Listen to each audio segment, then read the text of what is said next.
कुरुक्षेत्र एक महत्वपूर्ण प्रबंध काव्य है, रामधारी सिंह दिनकर जी की लिखी, जो युद्ध और शांति के विषय पर केंद्रित है। युद्ध और शांति के समस्याओं पर एक नया दृष्टिकोण प्रस्तुत इस कुरुक्षेत्र में लिखा गया है। रामधारी सिंह दिनकर जी ने केंद्रित विषयों को ध्यान में रखते हुए इस पर लिखा है। इस रचना में दिनकर जी ने महाभारत के युद्ध कुरुक्षेत्र के माध्यम से युद्ध की विभीषिका और शांति के महत्व को दर्शाया है।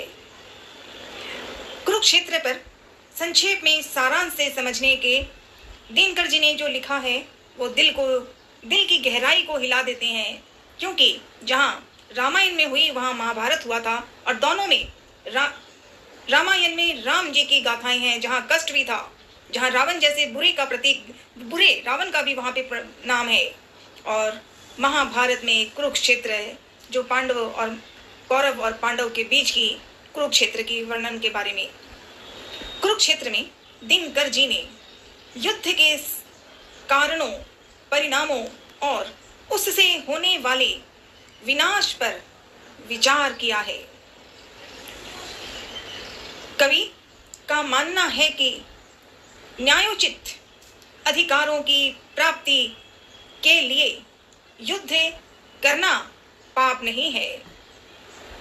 कवि जी ने लिखा है कि कवि का मानना है कि न्यायोचित अधिकारों की प्राप्ति के लिए युद्ध करना पाप नहीं है, बल्कि पुण्य है, पुण्य।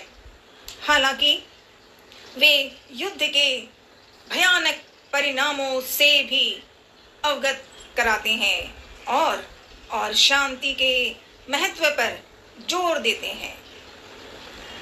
दिनकर जी ने युद्ध के औचित्य और अनौचित्य पर गहन दार्शनिक चर्चा की है। वे शांति की स्थापना के लिए आवश्यक परिस्थितियों और मूल्यों पर भी प्रकाश डालते हैं। कुरुक्षेत्र एक महत्वपूर्ण रचना है जो युद्ध और शांति जैसे शाश्वत विषयों पर विचार से प्रस्तुत करते हैं।